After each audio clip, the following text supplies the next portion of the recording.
Well, it's the end of an era on Wall Street. Legendary investor Warren Buffett says he is, quote, going quiet and speeding up the pace of donating some $1.3 billion to 4 of his family's foundations. Joining us now is Bloomberg's Alex Rajbhandari, who follows Buffett closely and just wrote this story. Alex, I guess when it comes, of course, to Buffett going quiet, when it comes to the annual letters, not entirely unexpected, given that he has handed over the reins. Right.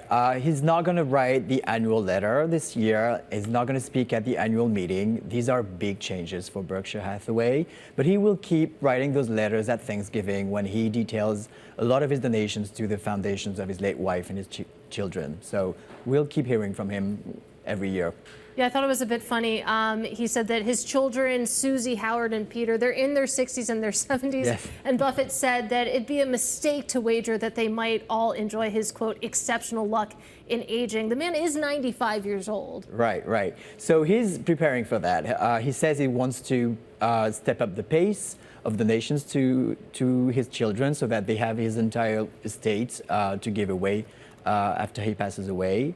But he cautioned something. He said, I will keep a significant amount of A shares until shareholders are comfortable with Able as much as they were with him and Munger. So that was an interesting caution.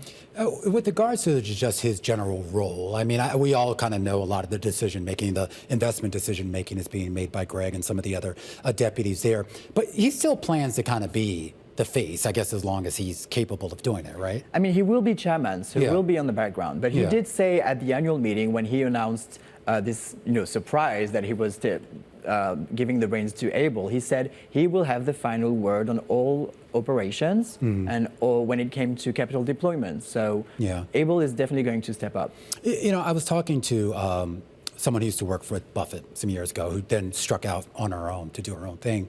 And the conversation was about the idea of how big Berkshire had gotten, and the idea that sort of the original ethos of sort of finding these small, underappreciated companies and buying them when no one else cared about them and then building them up over the years into something big, that you can't really do that as well, if at all, when you're as large as Berkshire is with the cash pile that they have. And I do wonder if Buffett or anyone else there has articulated whether the future of Berkshire might actually not be as Berkshire Hathaway. Maybe it's something a little bit more fragmented.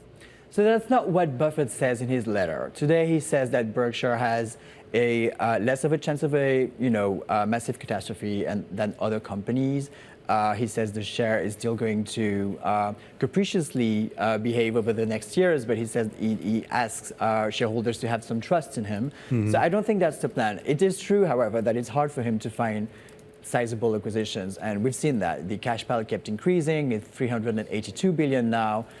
He says in his letter that there are opportunities coming up still. He goes to the office 5 days a week and goes through them, but he says, given their size, it's not zero, but it's not a lot.